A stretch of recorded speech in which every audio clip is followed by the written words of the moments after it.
ক্লাসে স্বাগত। তুমি যেহেতু এই ভিডিওটা দেখছো তাহলে তোমার এই মুহূর্তে প্রয়োজনীয়তা অনুভব হয়েছে এইচএসসি আইসিটি তৃতীয় অধ্যায় number system and digital device অধ্যায়ে তোমাদের এই গাণিতিক যে অঙ্কগুলো তোমরা ফেস করছো সেগুলোর সমাধান কিভাবে করবে সেটা জানার জন্যই এই ভিডিওটি এসেছে। সুতরাং আমরা কথা না বাড়িয়ে আমরা সেই গণিতের গ্রুপ দিয়ে যাব। তার আগে একটা বিষয় তোমাদেরকে বলে রাখি, এইচএসসি আইসিটি তে টোটাল আইসিটি বইয়ে 6টি অধ্যায় আছে, তোমরা জানো। এই 6টি অধ্যায়ের মধ্যে এই প্রথম 3টি অধ্যায় হচ্ছে তোমাদের ফার্স্ট ইয়ারের সিলেবাস, বাকি এই অধ্যায়গুলো হচ্ছে সেকেন্ড ইয়ারের সিলেবাস। এটা ফার্স্ট ইয়ারের জন্য, এটা সেকেন্ড ইয়ারের জন্য। তো যেহেতু তোমরা ফার্স্ট ইয়ারে আছো, তোমাদের এই ফার্স্ট ইয়ারের মধ্যে 3টি অধ্যায়ের মধ্যে তুমি যদি আমাকে বলো স্যার কোন অধ্যায়টা একটু জটিল, কোন অধ্যায়টা একটু গাণিতিক প্রবলেম বেশি আছে, কোন অধ্যায়টা আমাকে খুব মনোযোগ দিয়ে পড়তে হবে, তাহলে আমি বলবো তৃতীয় অধ্যায়টা, chapter 3 number system and digital ডিভাইসে যে অধ্যায়টি এটি একটু মনোযোগ দিয়ে বেশি পড়তে হবে। বাকি দুটি যেটা অধ্যায় আছে সেগুলো মোটামুটি ওগুলোতে গাণিতিক অধ্যায় কম, তবে একটু থিওরিক্যাল পড়া বেশি। এগুলো দেখবা কলেজে একটু রিডিং পড়াচ্ছে, সেকেন্ড অধ্যায়টা একটু রিডিং পড়াচ্ছে, কিছু প্রশ্ন আছে এখানে এই যে বায়োমেট্রিক্স নিয়ে, ভার্চুয়াল রিয়েলিটি নিয়ে, বিশ্বগ্রাম মানে গ্লোবাল ভিলেজ নিয়ে, এরকম কিছু প্রশ্ন তুমি এখানে দেখতে পাবা। মোটামুটি সহজ আছে, অ্যানসার করা যায়। এখান থেকে তুমি অ্যানসার করতে পারবা পড়লে। তো আমি আমার যে অভিজ্ঞতা সেখান থেকে আমি যদি বলি, এই বাংলাদেশের প্রায় কলেজে এই অধ্যায়গুলো সহজ বলে অনেকটা এড়িয়ে যায়, এই অধ্যায়টা থেকে পড়া শুরু করে। বাংলাদেশের প্রায় সকল কোচিং, এসএসসি কোচিং এখান থেকে আলোচনা শুরু করে। এটাতে যদি গাণিতিক প্রবলেম একটু বেশি এবং অধ্যায়টাও অনেক বড়, তুলনামূলকভাবে একটু বড়। এই অধ্যায়টা দুই ভাগে বিভক্ত, তৃতীয় অধ্যায়টা দুই ভাগে বিভক্ত। আমরা আমাদের কোচিং এ, বিশেষ করে আমার কোচিং আমি এই অধ্যায়টাও আমরা পড়ি, এই অধ্যায়টাও পড়ি, এই অধ্যায়টাও পড়ি। এইটা আমি আগে শুরু করি, এইটা যেভাবে সবাই শুরু করে, এখান থেকে প্রশ্ন একটু বেশি আসে, এটা আমরা আগে শুরু করি। এটার সাথে সাথে ক্লাসে এটার আলোচনা চলে, এটা শেষ হলে তখন এটা শুরু হয়। এটা আর এটা একসাথে চলে আমাদের ক্লাসে। তো এইটাতে দুটি পার্ট, এটা হচ্ছে একটি ফার্স্ট পার্ট আর একটি সেকেন্ড পার্ট। ফার্স্ট পার্টের মধ্যে নাম্বার সিস্টেম নিয়ে কথা বলা হবে, সেকেন্ড পার্টের মধ্যে ডিজিটাল ডিভাইস নিয়ে কথা বলা হবে। হ্যাঁ, ডিজিটাল ডিভাইস নিয়ে আমরা কথা বলবো।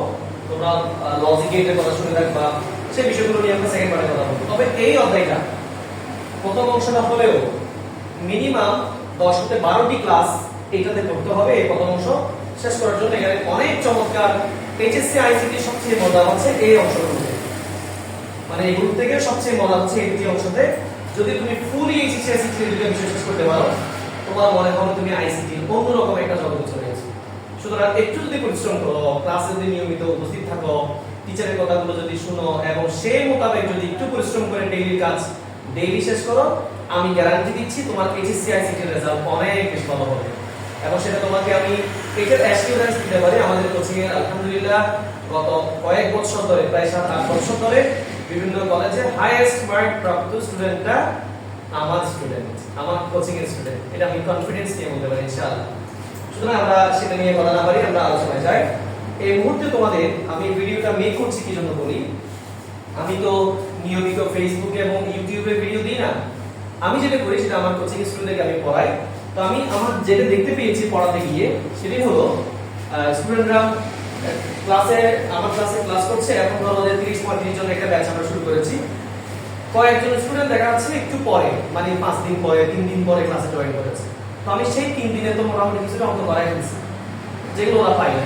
এখন ওরা ক্লাসে এসে বলতেছে স্যার ওরা ফ্রেন্ডরা তো এই অঙ্কগুলো করছে, আমি তো সেগুলো বুঝি নাই, পারি নাই।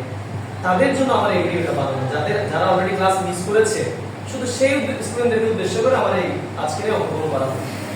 আমি এখন যে অঙ্কগুলো করাবো সেই অঙ্কগুলো তোমার ফ্রেন্ডসদেরকে অলরেডি পড়ানো হয়ে গেছে, তারা এখন ক্লাসে প্র্যাকটিস করছে, তারা এগুলো পারে, জানে। তাদের জন্য নয়, যারা ক্লাস মিস করেছে শুধুমাত্র তাদের জন্য।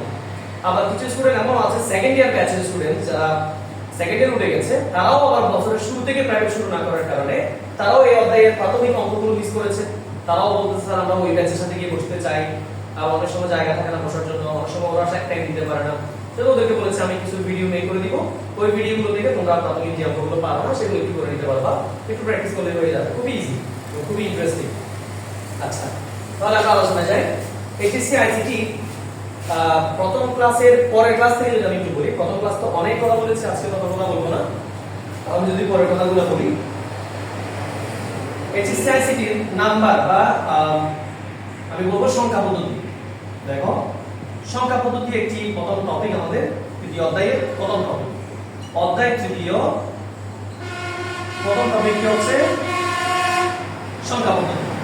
এই সংখ্যা পদ্ধতি ইংলিশে বলে নাম্বার সিস্টেম।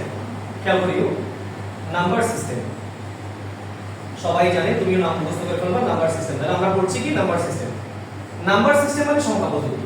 সংখ্যা পদ্ধতি মানে কি স্যার? কোনো কিছু গণনা করার যে প্রক্রিয়া। আমরা তো গুনি যে আমার এই রুমের মধ্যে বেঞ্চ আছে, প্রায় 15 জোড়া বেঞ্চ আছে, আমাকে গুনতে হবে 1 2 3 4 5 6 গুনতে হলে নাম্বার লাগে।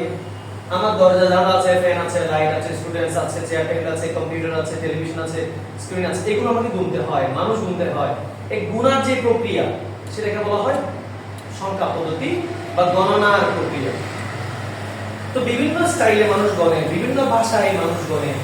সহজ একটা एग्जांपल বলি গণনার জন্য। ধরো আমি যদি কোনো একটা কিছুকে 5টি জিনিস বলি, বাংলায় যদি বলি তাহলে লিখতে হয় 5 এরকম, আরবিতে লিখতে হলে 5 লিখতে হয় এরকম, ইংলিশে লিখতে হলে 5 লিখতে হয় এরকম, তারপরে হচ্ছে রোমান সংখ্যায় 5 লিখতে হয় এরকম। এই যে দেখো একই 5 আমি বিভিন্ন ভাবে লিখেছি। তো গণনার জন্য 10 বিভিন্ন ভাষায় লেখা যায়, তারপর হচ্ছে 10 100 যেভাবে সেভাবে বিভিন্ন ভাষায় লেখা যায়। তো গণনার প্রক্রিয়াটা বিভিন্ন রকমের হতে পারে। আমরা সেরকম গণনা করার জন্য বর্তমান পৃথিবীতে যে সমস্ত পদ্ধতিগুলো अवेलेबल আছে, চলমান আছে, সেই রকম কিছু পদ্ধতির কথা শুনবো। প্লাস আমাদের যে computer, digital device, laptop, computer, mobile, সেই ডিভাইসগুলো যে প্রক্রিয়ায় গণনা করে, হিসাব নিকাশ করে, সেই বিষয়ে কিছু পদ্ধতির কথা আমরা বলবো। সেখান থেকে সংখ্যা পদ্ধতি যদি আমি প্রকারভেদ করতে যাই, সংখ্যা পদ্ধতি আমরা শুনবো 2 প্রকার। আমি এখানে ম্যাথমেটিক্যাল টার্মস গুলোই করাবো, যেগুলোকে তোমাকে ডিটেইলস খাতায় নোট করতে হবে। সেটার জন্য তোমাকে আমার শীট আছে, ছবি আছে, তুমি যদি আমার সাথে যোগাযোগ করো, আমি সেই শীটগুলো ছবিগুলো তোমাকে মোবাইলে দিয়ে দিব, ওখানে তুমি সুন্দর করে নোট করে নিবা। আমি সবগুলো লেখা বোর্ডে লিখতে গেলে অনেক কম সময় লাগবে, অনেক ভিডিওটা বড় হয়ে যাবে, আমি সেদিকে যাচ্ছি না। তাহলে এখন তোমাকে যেটা আমি জানাবো সেটা হচ্ছে সংখ্যা পদ্ধতি 2 প্রকার। এই দুটোই মনে রাখতে হবে। সংখ্যা পদ্ধতি 2 প্রকার। একটা হচ্ছে পজিশনাল সংখ্যা পদ্ধতি। পজিশনাল সংখ্যা পদ্ধতি, খেয়াল করো, পজিশনাল সংখ্যা লিখলাম। আর একটা হচ্ছে নন পজিশনাল সংখ্যা। এখান থেকে তুমি খাতায় লিখতে পারো নন পজিশনাল সংখ্যা। সংখ্যা 2 ধরনের আছে নন পজিশনাল সংখ্যা। তাহলে একটা হচ্ছে পজিশনাল সংখ্যা আর একটা হচ্ছে নন পজিশনাল সংখ্যা। পজিশনাল সংখ্যাটা আমরা একটু চিনতে চাই, শুনতে চাই, জানতে চাই পজিশনাল সংখ্যা সম্পর্কে। পজিশনাল সংখ্যা কোনগুলা? সহজ কথা হচ্ছে পজিশনাল সংখ্যা হচ্ছে সেই সংখ্যাগুলা যে সংখ্যাগুলো আমরা প্রতিনিয়ত প্রত্যেক দিন ডেইলি লাইফে ইউজ করি। 1 2 3 4 5 6 7 8 9 10 100 500 1000 10000, সেটা হচ্ছে পজিশনাল সংখ্যা সহজ কথায়। আর নন পজিশনাল সংখ্যা সেগুলো সাধারণত আমরা ইউজ করি না, খুবই কম। রোমান সংখ্যা একটা ইউজ হয় আর এমনিতে এটা ইউজ নাই। এটা হচ্ছে একদম সাধারণ একটা মাথায় আইডিয়া নেওয়ার জন্য। তাহলে আমরা এই পজিশনাল সংখ্যা সম্পর্কে আরো ডিটেইলস জানতে চাই, যেটা আমরা ইউজ করি, এটার ব্যাপারে একটু আমাকে জানতেই হবে। নন পজিশনাল সম্পর্কে আমরা কম জানবো, সেটা সম্পর্কে আমাদের আলোচনা খুবই কম। তুমি বইয়ের একটা সংখ্যা রেডি করে ফেললেই হবে। এখানে তোমাদেরকে একটা আমি কাজ দিয়ে রাখি, পজিশনাল সংখ্যা কাকে বলে বই খুলে বই থেকে লিখে নাও, নন পজিশনাল সংখ্যা কাকে বলে বই খুলে বই থেকে লিখে নাও। না থাকলে আমার থেকে নিবা, তাতে একটা সংখ্যাটা লিখে রাখতে হবে কই কে আসে কাকে বলে। পজিশনাল সংখ্যা একটা উদাহরণ দিয়ে রাখি। দেখো তোমাকে আমি এখানে লিখলাম 4 3 7 8 1। এখানে আমি 4টা ডিজিট লিখেছি। এই 4টা ডিজিটের 1 নম্বরে আছে 1, 2 নম্বরে আছে 8, 3 নম্বরে আছে 7, এটা আছে 3, এটা আছে 4। তোমরা কি একটু আমাকে বলবা এখানে কোন সংখ্যাটার ভ্যালু বেশি, মান বেশি? বুঝতে পারতেছো কথাটা? কোন সংখ্যাটার ভ্যালু বেশি?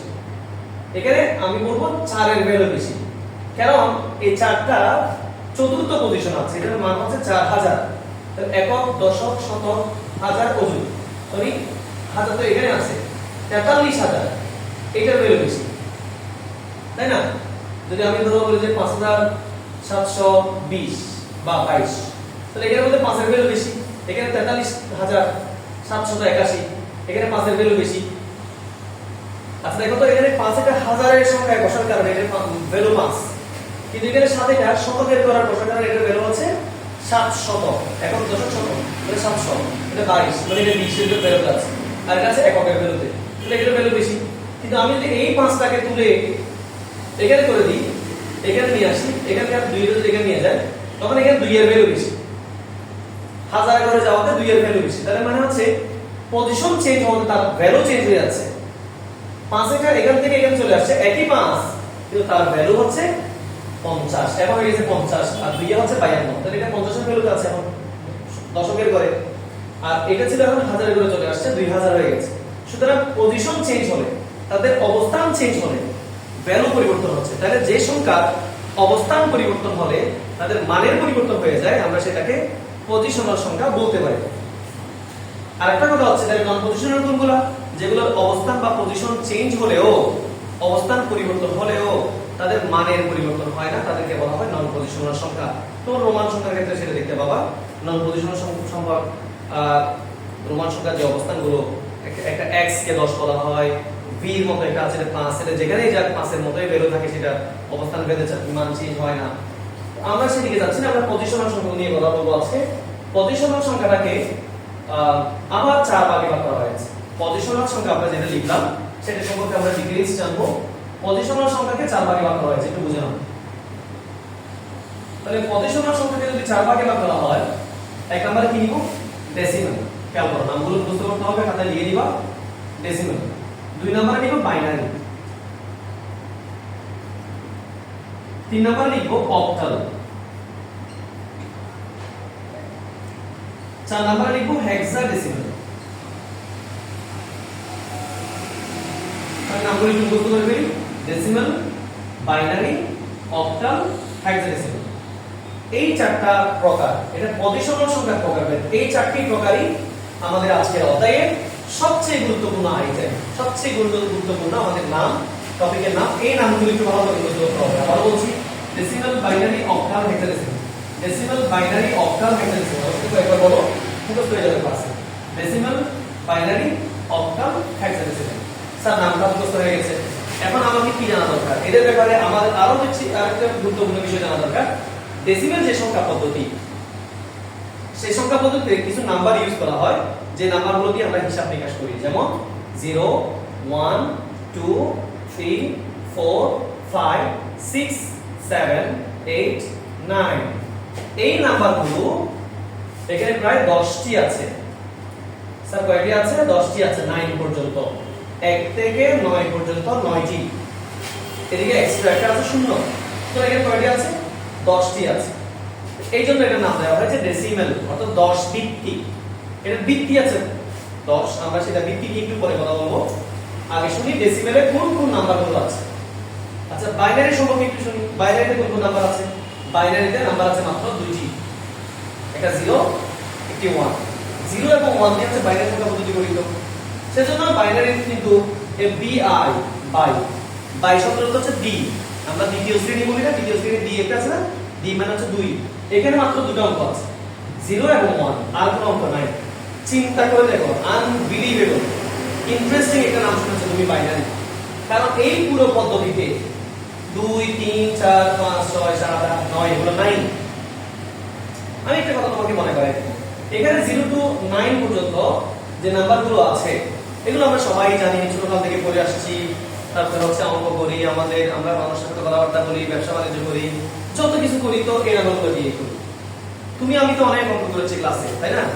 এই ক্লাসে অঙ্কন করতে গিয়ে পৃথিবীবাসী সবাই কিন্তু এই নাম্বারগুলো দিয়ে অঙ্ক করেছে। পৃথিবীতে যতগুলো অঙ্ক আছে সবগুলো কিন্তু এই 10টা অঙ্ক দিয়েই করে, এই 10টা সংখ্যা দিয়েই করে মানুষ। এত হাজার অঙ্ক করে মানুষ, কিন্তু 10 অঙ্ক দিয়েই করে মানুষ। বাংলা ভাষায় এত রকমের কথা বলে, ওই 50টি বর্ণ দিয়েই বলে। ইংলিশে মানুষ এত কথাই বলে, মানুষ ওই 26টি ইংলিশ লেটার নিয়েই কথা বলে। অ্যারাবিকে মানুষ এত কথাই বলে, 29টি হরফ দিয়েই কথা বলে, তাই না? ঠিক সেম ভাবে অঙ্ক করার ক্ষেত্রে এই নাম্বারগুলো ব্যবহার করেই মানুষ অঙ্ক করে, তাই না? এই নাম্বারগুলো ব্যবহার করে মানুষ অঙ্ক করে। খেয়াল করো, আমরা আরেকটা পদ্ধতির কথা নতুন করে শুনলাম, সেটা হচ্ছে বাইনারি। বাইনারি তো এরকম সকল সংখ্যার হিসাব নিকাশ করা যাবে, যোগ বিয়োগ করা যাবে, ভাগ করা যাবে, মানে এই সংখ্যাগুলো দিয়ে যা যা করা যাবে এটা দিয়েও তা তা করা যাবে। কিন্তু ইন্টারেস্টিং বিষয়টা হলো বাইনারিতে এই নাম্বারগুলো নাই, 0 এবং 1 আছে, আরগুলো নেই। তাহলে এই বাইনারি পদ্ধতিতে যদি সব করা যায়, তাহলে 3টা জিনিস বাইনারি দিয়ে কেমনে করে? বাইনারিতে 3 নাই। 10টা জিনিস কেমনে করে, 5টা জিনিস কেমনে করে, 6টা জিনিস কেমনে করে, সেটা এই দুটো নাম্বার দিয়েই করে। কিভাবে গুনে? তাহলে আমরা সেটা জানার দরকার আছে, তাই না? বাইনারি সম্পর্কে আরো বেশি আমরা জানবো। বাইনারিতে তুমি যত সংখ্যাই রাখো সেটা এই 0 এবং 1 ব্যবহার করে করে দিতে হবে। যেমন আমি লিখলাম এখানে, এই যে দেখো এটা লিখলাম এই 110, এটা একটা বাইনারি নাম্বার। এটা যে বাইনারি নাম্বার, এখানে লাস্টে 2 লেখা থাকে নিচে, এটাকে বলা হয় বেস। বেস নিয়ে আমরা কথা বলবো। এইটা বলা হয় বেস। বেস দেখলে বুঝতে হবে এটা বাইনারি নাম্বার। এখানে 110, এটা মানে তুমি হয়তো নিশ্চয়ই বুঝতেছো না, যে তুমি নতুন অঙ্ক করছো। এটা হচ্ছে 6, এটা মান হচ্ছে 6, এটা 6, এটা আমি জানি বলে আমি বুঝতেছি এটা 6। ধরো যে আমি তোমাকে বললাম এটা একটা বাইনারি নাম্বার 111, এটাকে বলা 7। তারপর আমি বললাম যে 1010, এই নাম্বার একটা বললাম, এটাকে বলা হয় 10, তাই না? লিখলাম 10, এই 10 কে বলে 2। এই যে আমি বলতেছি, এটা আমি পারি বলেই বলতেছি, তুমিও পারবা এটা। একটু মনোযোগী হতে হবে। তাহলে 0 এবং 1 ব্যবহার করে যে সংখ্যা পদ্ধতির কাজ করা হয় সেটাকে বলা হয় বাইনারি সংখ্যা পদ্ধতি বা দুই ভিত্তিক সংখ্যা পদ্ধতি বলা হয়। আচ্ছা, অক্টালে আসি, দেখি অক্টালে আবার কোনো নতুন কিছু পাই কিনা। ভাই অক্টালেও আছে একটু ইন্টারেস্টিং বিষয়। এটা হচ্ছে 0 আছে, 1 আছে, 2 আছে, 3, 4, 5, 6, 7। এই 7 পর্যন্ত অক্টালে 8টি নাম্বার আছে। কেন স্যার 8টি? 0 টু 7 পর্যন্ত হচ্ছে 7টি, এক্সট্রা একটা 0 আছে, মিলে হচ্ছে 8টি। তাহলে এখানে পাচ্ছি আমরা 8টি। মনে রাখার বিষয়, এখানে 8টি আছে, এখানে 10টি আছে। বাংলায় দিলাম নাম্বারটা, এখানে আছে 2টি। তাহলে বাইনারিতে ব্যবহৃত সংখ্যা কয়টি? 2টি, 0 এবং 1। আর অক্টালে ব্যবহৃত সংখ্যা হচ্ছে 8টি, 0 টু 7 পর্যন্ত 8টি। এটা মনে রাখতে হবে। কিন্তু এখানে মনে রাখার একটা বিষয় আছে, দেখি অক্টালের মধ্যে 9 কি, এটা তোমাকে জানা রাখতে হবে। অক্টালের মধ্যে 8 এবং অক্টালের মধ্যে 9, এই দুটো ডিজিট 9, এই দুটো ডিজিট 9। দেখো 8 এবং 9, 9। আচ্ছা, অক্টাল সম্পর্কে কিছু শুনলাম। এখন তোমার মনে আবার প্রশ্ন থাকতে পারে, স্যার অক্টাল যদি 8 এবং 9 না থাকে, ওরা 8 এবং 9 এর কাজগুলো করে কেন? যদি 8, 9 না থাকে তাহলে ওরা 18 এবং 19 লিখতে পারবে না, 28, 29 লিখতে পারবে না, 38, 39 লিখতে পারবে না, 48, 49 লিখতে পারবে না, 58, 59 লিখতে পারবে না। এরকম 80 থেকে 90 এগুলো কিছু লিখতে পারবে না। 81, 82, 83, 91, 92, 93 কিছু লিখতে পারবে। যদি 8, 9, 9 তাহলে তারা করে কিভাবে, এটা আমাদের জানার বিষয়, সেটা আমরা জানবো।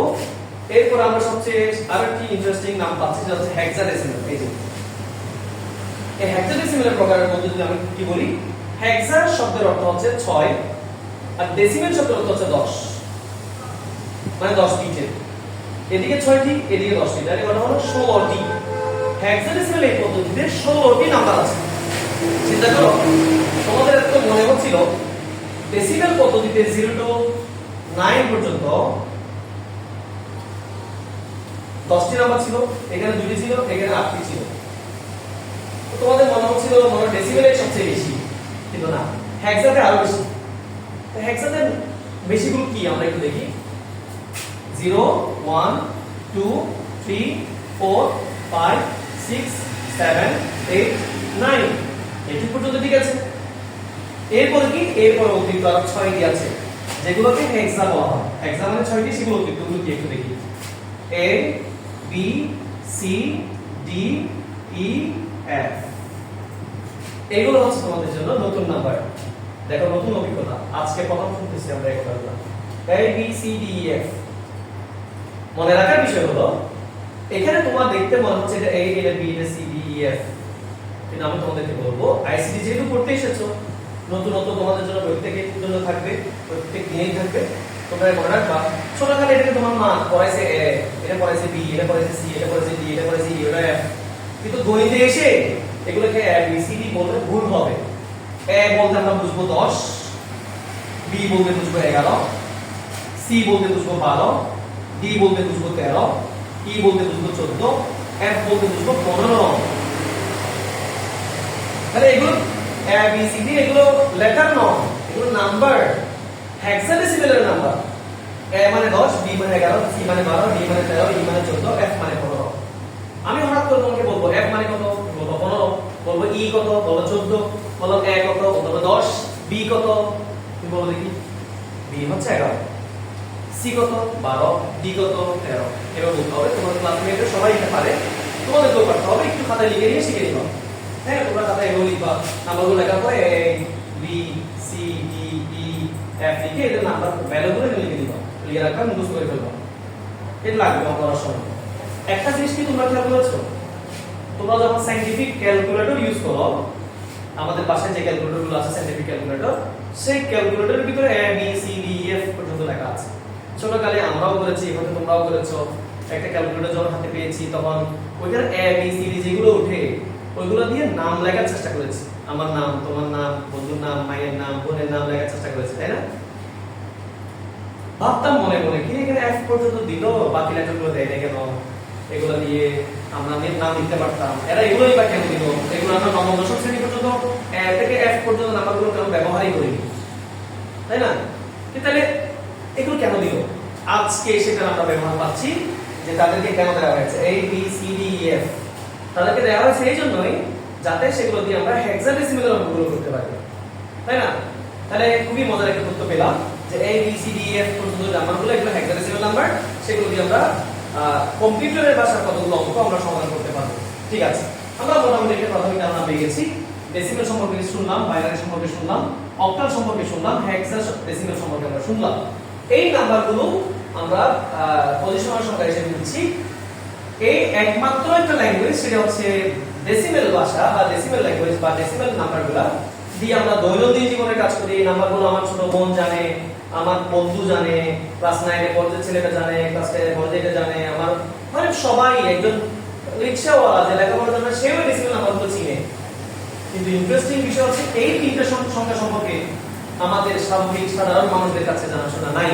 কারণ বাইনারি একজন সাধারণ মানুষ বুঝার কথা নয়, অক্টাল নাম্বার সাধারণ মানুষ বুঝার কথা নয়, হেক্সাডেসিমাল নাম্বার দিয়ে যদি কোনো অঙ্ক করা হয় সেটা সাধারণ মানুষ বুঝার কথা নয়। হেক্সাডেসিমাল একটা নাম্বার আমি দেখাই, 2BC 3D। তোমাকে যদি যোগ করতে বলা হয়, তুমি আইসিটি স্টুডেন্ট, হয়তো এখন প্রথম অঙ্ক করছো বলে এটা তুমি পারবে না, কিন্তু এটা কয়েকটি ক্লাস গেলে অবশ্যই পারবা। এই নাম্বারগুলো যদি যোগ করতে বলা হয় তুমি যোগ করতে পারবে না, কারণ এটা তোমার স্বাভাবিক ভাষা নয়। তবে এই নাম্বারগুলো দিয়ে যোগ করতে বলে 6 এর সাথে 7 যোগ করো, 6 7 যোগ করো, তুমি তখন পারবে 6 7 13, তুমি খুব সহজে বলে দিতে পারবে, তাই না? কিন্তু এটা পারছো না, কারণ এটা হেক্সা। তাহলে এটা সাধারণ মানুষের জন্য নয়, এটা কম্পিউটারের ভাষা। আর এই তিনটে হচ্ছে কম্পিউটারের জন্য, আর এটি হচ্ছে আমাদের সাধারণ মানুষের ভাষা। সব মিলিয়ে সংখ্যা পদ্ধতি হচ্ছে 4টি। সেই 4টি পদ্ধতি সম্পর্কে আমরা জানছিলাম। প্রকারগুলো আবার একটু বলি, ডেসিমাল, বাইনারি, অক্টাল, হেক্সাডেসিমাল। আচ্ছা, এগুলো দিয়ে অঙ্ক করার বিষয় ছিল, আমাদের কথা ছিল না, শুরু করেছি মাত্র, এখন অঙ্কের দিকে আমরা ধীরে ধীরে যাব। তার আগে আমি একটু বলি, এই নাম্বারগুলো দিয়ে যদি তুমি কোনো একটা অঙ্ক করো, একটা সংখ্যা লিখো, তার নিচে কি লিখতে হবে দেখো, আমরা একটা নতুন বিষয় বুঝে নিই। ধরো আমি আজকে এই কলমটা কিনেছি, এই কলমটা কিনেছি আমি কত টাকা দিয়ে? 35 টাকা দিয়ে। লিখলাম 35। দেখো স্যার কথাটা বুঝলাম, 35 লিখো, ধরো এটা লিখলাম 35। এই কলমটা আমি 35 টাকা দিয়ে, মার্কারটা আমি 35 টাকা দিয়ে দিলাম। এতদিন যখন আমরা অঙ্ক করেছি তখন আমরা এরকম 35 লিখলে হইতো, কিন্তু এখন থেকে যেহেতু আইসিটি পড়ছি আমরা, পয়েন্ট টু বি নোটেড, এটা খেয়াল করার কথা। যখন আমরা আইসিটি পড়ছি আমরা সংখ্যা পদ্ধতি কয়টা জানি? 4টা সংখ্যা পদ্ধতি জানি। তোমাকে আমি প্রশ্ন করব, তুমি যে কলমটা কিনছো 35 টাকা দিয়ে, এখানে যে 35 লিখেছো, এটা কি নাম্বার? ডেসিমাল না বাইনারি না অক্টাল না হেক্সা? এই প্রশ্ন কিন্তু তোমাদেরকে আজকে থেকে আগে করা হইতো না, যেহেতু তোমরা এগুলো আগে পড়ো নাই। এখন যেহেতু আইসিটি উঠেছো, তোমাদেরকে এই প্রশ্ন করা হবে যে 35 নাম্বারটা লিখেছো, এই নাম্বারটা কিসের নাম্বার? তো একজন যে ভালো আইসিটি বুঝে সে বলবে এটা একটা ডেসিমাল নাম্বার। তো আমি তাকে বলবো, তুমি যদি এটা ডেসিমাল নাম্বার হয়ে থাকে 35, তাহলে এখানে তুমি ডেসিমাল লিখে দাও, 10 বেস লিখে দাও। তাহলে আমি সহজে বুঝে দেবো এটা কোন পদ্ধতির নাম্বার। দেখো এই বেসটা লেখা মানে হচ্ছে এটা কোন নাম্বার পদ্ধতি আমরা বুঝলাম। এখন তুমি বলতে পারো স্যার এখানে 10 কেন? এই 10টা হচ্ছে এখানে যতটা অঙ্ক ব্যবহার করা হয়েছে সেই পদ্ধতিটার মোট যতটি সংখ্যা আছে, এখানে যতটি অঙ্ক আছে 1 2 3 4 5 6 10টা আছে, সেই 10টার একটা চিহ্ন দিয়ে দাও। এটাকে বলা হয় বেস, বলা হয় বেস বা ভিত্তি, বাংলায় বলা হয় ভিত্তি। দেখো তুমি যদি বলে যে 76, আবার 10 লিখতে হবে। 10 মানে হচ্ছে এই পদ্ধতিতে লিখছো তুমি, তো এই পদ্ধতি দিয়ে কোন নাম্বার লিখতে ধরো, আমি লিখলাম যে 1101 লিখলাম, নিচে 2 লিখে দিব, তার মানে এটা বাইনারি নাম্বার। আমি লিখে দিলাম 66, নিচে লিখে দিলাম 8, তার মানে এটা অক্টাল নাম্বার। 8টি পদ্ধতি থেকে লেখা হয়েছে। এর ভিতরে কিন্তু 8 নাই, 8 বাইরে অক্টাল বেস, এটাকে বলা হয় বেস। বেস বুঝেন, এটা টোটাল 8টি নাম্বার আছে, সেজন্য এখানে 8 লিখে দেওয়া হয়েছে। এখানে 8টি আছে বলিনি, পদ্ধতিতে 8 লিখে দেওয়া হয়েছে। তো এখান থেকে দেওয়া হচ্ছে ধরো 8 9 দিলাম একটা ই দিলাম একটা এই 89E এটা হচ্ছে হেক্সা নাম্বার, এখানে একটা বেসিক্যালি 16 বেসিক্যালি দিলাম, তাহলে এটা বেস বোঝাচ্ছে, তাহলে এটা যে হেক্সা নাম্বার সেটা জানা আছে। বেস দেখে কোন সংখ্যা পদ্ধতির নাম্বার সেটা সহজেই বোঝা যায়। আশা করছি বিষয়টা বুঝতে পেরেছো তোমরা, বেস বিষয়টা কি। একটা সংখ্যা পদ্ধতিতে যতগুলো মৌলিক চিহ্ন আছে, এখানে যতগুলো মৌলিক চিহ্ন আছে সেই মৌলিক চিহ্ন টোটাল যে সংখ্যাটা 10, সেই 10টা ওদের দেওয়া প্রত্যেকটা নাম্বার নিচে লিখে দিতে হবে। ছোট করে একটা পরীক্ষা নিতে হবে, কি বলো দেখি বলো তো। 78 এই নাম্বারটা কি নাম্বার হতে পারে বলো দেখি, 3 সেকেন্ড সময় দিলাম। এই নাম্বারটা কি নাম্বার হতে পারে? 78। তুমি আমাকে বলতে পারো স্যার আপনি যেখানে বেস লিখে দেন নাই, এটা কি ডেসিমাল না বাইনারি না অক্টাল না হেক্সা, আমি কেন বলবো? কিন্তু আমি তোমাকে একটু উল্টো প্রশ্ন করি, 78 আমি কোন নাম্বার লিখি নাই, তবে এটা কি কি নাম্বার হইতে পারে? ডেসিমাল হইতে পারে? হ্যাঁ অবশ্যই ডেসিমাল হইতে পারে না, ডেসিমালের মধ্যে 7 8 আছে, তাহলে ডেসিমাল হইতে পারে, দেখো আমি ডেসিমাল লিখতে পারি। আচ্ছা এই নাম্বারটা কি বাইনারি হতে পারে? না, বাইনারিতে কিন্তু 7 8 নাই। আচ্ছা এই নাম্বারটা কি অক্টাল হতে পারে? না, অক্টালের মধ্যে 8 নাই, 7 আছে বাট 8 নাই, সুতরাং এটা অক্টাল পদ্ধতি হইতে পারে না। 7 8 এটা অক্টাল নাম্বার নয়, যেটা 8 ইউজ করেছো তুমি। আচ্ছা এই নাম্বারটা কি হেক্সাডেসিমাল হতে পারে? অবশ্যই হেক্সাডেসিমাল হতে পারে। হেক্সাডেসিমালে যেমন 0 থেকে 9 পর্যন্ত নাম্বার আছে, আবার A B C D E F সব থেকে বেশি আছে, সুতরাং 8 9 7 8 থেকে আছে, 7 এর নাম্বার এটা হেক্সা হতে পারে। এটা তো এমসিকিউ পরীক্ষা থাকতে পারে। আচ্ছা তাহলে আমরা সংখ্যা পদ্ধতির পরিচয় সম্পর্কে জানলাম। এখন আমরা জানবো পরবর্তী ক্লাসে, পরবর্তী ভিডিওতে আমরা জানবো এই সংখ্যাগুলোকে রূপান্তর কেমনে করে। রূপান্তর বিষয়ে একটা কথা বলে আমি আজকে ক্লাসে শেষ করব, পরে আমি রূপান্তরের আরেকটা ভিডিও মেকিং করে সেটা আমি তোমাদেরকে দেখাচ্ছি। একটা কথা বলে নাও, ধরো আমি একটা সহজ হিসাব বলবো, তোমাকে পরীক্ষাতে জিজ্ঞেস করা হবে ধরো যে 72 এটা একটা ডেসিমাল নাম্বার, ধরো এটা একটা ডেসিমাল নাম্বার, তুমি এখন শুনতেছো এটা একটা ডেসিমাল নাম্বার, তোমাকে বলা হবে সেটা বাইনারি নাম্বার কত, কত বাইনারি কত হবে, এই নাম্বারটা বাইনারি কত। মানে আমি সহজ একটা কথা বলি, ধরো তুমি বিদেশ গেছো, সৌদি আরব বা দুবাই বা তুমি অন্য একটা দেশে গেলা, সেখানে তোমাকে কেউ 50 টাকা গিফট করেছে কোনো একটা কাজের কারণে, তোমাকে কেউ 50 টাকা গিফট করলো। আচ্ছা ওই 50 টাকা কি বাংলাদেশে 50 টাকা? নিশ্চয়ই না, বাংলাদেশে অনেক টাকা, যেহেতু টাকার মান ভিন্ন ভিন্ন, তাহলে ওই দেশের 50 টাকা বাংলাদেশের 50 টাকা নয়। এখন তোমাকে যদি কেউ প্রশ্ন করে ওই দেশের 50 টাকা এটা বাংলাদেশে কয় টাকা, তাহলে তোমাকে ওই সংখ্যাটাকে রূপান্তর করে বাংলাদেশের সংখ্যায় ট্রান্সফার করতে হবে, কনভার্ট করতে হবে, তাই না? সেই কথাটা বলা হচ্ছে 72 এটাকে বাইনারিতে রূপান্তর করলে কত হবে। তো আমি বললাম 30, এটা একটা অক্টাল নাম্বার, সেটাকে ডেসিমেলে নিলে কত হবে। এটা একটা বাইনারি নাম্বার, আমি জানি না এটা কত, বাইনারি নাম্বার, সেটাকে ডেসিমেলে নিলে কত হবে দেখো। তারপর আমি দেখব 2b, এটা একটা হেক্সাডেসিমাল নাম্বার, এটাকে যদি আমি অক্টালে নিই, অক্টালে নিলে কত হবে এরকম না। এই যে প্রশ্নগুলো, এই নাম্বারটাকে এই রূপান্তর, এই নাম্বারে রূপান্তর করলে কত হবে। উদাহরণ বলি, তোমাকে একটা উদ্দীপকে বলা হলো যে তুমি কলেজের প্রথম বর্ষে আইসিটিতে 55 পেয়েছো, 75 এর পরীক্ষা হয়, তুমি আইসিটিতে পাইছো 55, এই 55 পাইছো আইসিটি 55 পাইছো ডেসিমেলে, পরীক্ষার উদ্দীপকে বলা হচ্ছে তুমি পাইছো 55, বা রবিন নামক একটা ছেলে আইসিটিতে 55 পেল, তাহলে তার এই নাম্বারটাকে যদি বাইনারিতে প্রকাশ করা হয় তার মান কত হবে, অথবা এই নাম্বারটিকে বাইনারিতে প্রকাশ করা হবে। কতে প্রশ্ন আসবে, এর মান হবে 2, পাইলে 2 নাম্বার হবে, পারলে 2 নাম্বার হবে। তো এই সংখ্যাটাকে রূপান্তর পরীক্ষা আসবে। তাহলে এখন আমার জানার কি দরকার, একটা সংখ্যাকে কিভাবে রূপান্তর করে সেটা আমাকে শিখতে হবে। আমরা শিখব কি decimal number, binary number, octal number, hexa number, হ্যাঁ এই নাম্বারগুলোকে রূপান্তর কেমনে করে আমরা সেটা শিখব। বাইনারি থেকে ডেসিমেলে কেমনে নেই, ডেসিমেল থেকে অক্টালে, ডেসিমেল থেকে হেক্সাতে, বাইনারি থেকে এটাতে, এই যে রূপান্তরগুলো শিখব, এখানে প্রায় 12টা রুলস আছে, 12টা নিয়ম আছে এটা শেখার জন্য। কিন্তু আমরা আমাদের কোচিং এ চমৎকারভাবে 3টা রুল দিয়ে, খুব টেকনিক্যালি 3টা রুল দিয়ে সবগুলো রুলসকে কভার করি, সহজেই স্টুডেন্টরা শিখে ফেলে এবং দেখা যায় ওরা পরীক্ষায় খুব ভালো আনসার করে এবং সবার আগে খুবই ফাস্ট মানে স্মুথলি অঙ্কগুলো করতে পারে, কারেক্টলি করতে পারে। তুমি ততক্ষণ পর্যন্ত অপেক্ষা করো পরবর্তী ভিডিও দেখার জন্য, যে আমরা এই নাম্বারগুলো একটা নাম্বার থেকে আরেকটা নাম্বারে কিভাবে রূপান্তর করতে পারি বা কনভার্ট করতে পারি, আমরা সেটা নিশ্চয়ই পরবর্তী ক্লাসে পরবর্তী ভিডিওতে আমরা দেখাবো ইনশাআল্লাহ। আসসালামু আলাইকুম।